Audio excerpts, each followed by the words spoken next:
Hi, it's Mike from AskTractorMike.com. Had a question from a viewer today.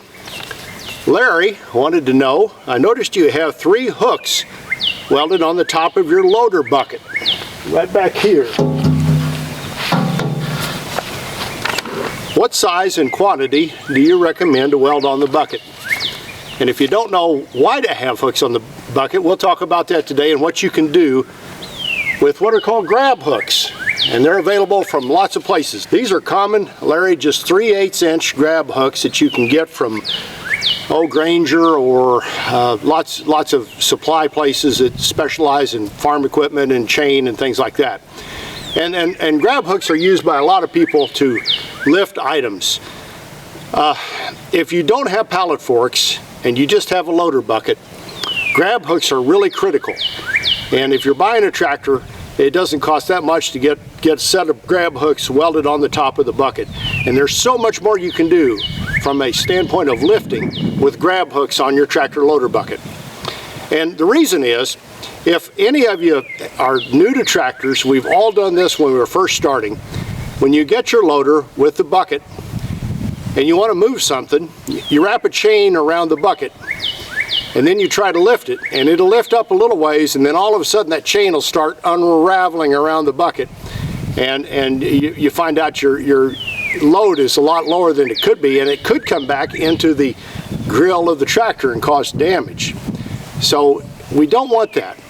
And the cool thing about grab hooks is when you have them installed on the tractor, you can actually use the lip of the loader bucket to keep that load out forward. So if you're trying to load a log, like I'm working with today, in the middle of a trailer, you can use that lip to position it out forward and keep it from coming back into your tractor grill.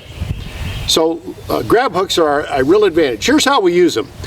We've got this long log here, and first I'm going to show you, I keep my chain in a horse supplement bucket, which keeps them clean and makes them easy to move around.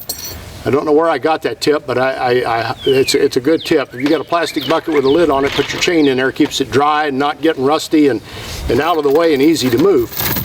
And with this particular setup we've got right here, trying to move this log with the loader bucket, we'll use one chain, one long, I think this is a 20-foot chain.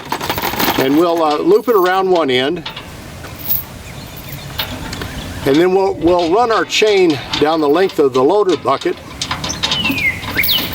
and we'll hook the other end of the chain around the log and then pull the chain up, and we'll loop it around the other grab hook. Now when you do this, it's important that the chain goes across the lip of the bucket, and that allows you, once you lift the load, to position that where you want to, because if you tilt your bucket, it's going to push it out further, and if you pull it back in, it's going to be closer to the tractor. So it gives you a lot of flexibility in being able to position that load exactly where you want it when you move it.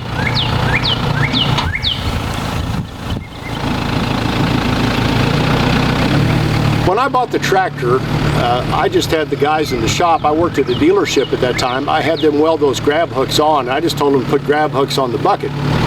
And they put one on each end and one in the middle. Now if you ever have any idea that you're going to get a add-a-grapple, which is something that I offer on my website and I've done videos about, and I'll post one here at the end. If you ever think about getting an add-a-grapple and you get a single add-a-grapple, offset that center one a little bit, because that's where the hydraulic cylinder goes for the add-a-grapple.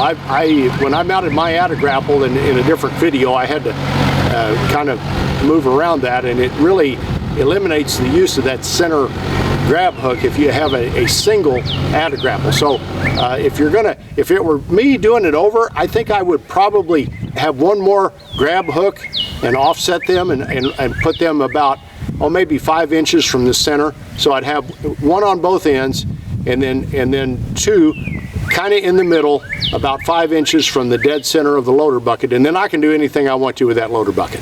Now, having said all that about grab hooks, I actually still prefer to use my pallet forks when I'm loading stuff, heavy weights. And so I don't use grab hooks as much as a lot of people, but a lot of you I'm sure have them and swear by them and use them all the time. And you might put in the comments down below, why you like them, and so people are thinking about welding them on and get some other opinions about them. But I think especially if you're buying a new tractor, before that tractor leaves the dealership, have that dealer weld on some grab hooks, and you'll use them.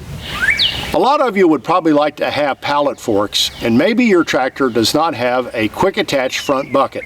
A lot of tractors have been sold over the years with pin-on buckets. In other words, they're held on with 4 pins, and it's really difficult to go from a bucket to pallet forks. Well, if that's you, and you've got a tractor like that, you can convert that tractor, a lot of tractors, to quick attach, so anything that fits a skid loader will fit your tractor.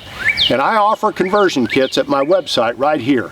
If you'd like to subscribe to my YouTube channel, I'd be honored. Click the mic face icon and check the bell so you're notified when I post videos. And here's a video about the Grapple, a nice tool for a loader bucket. Thanks for watching.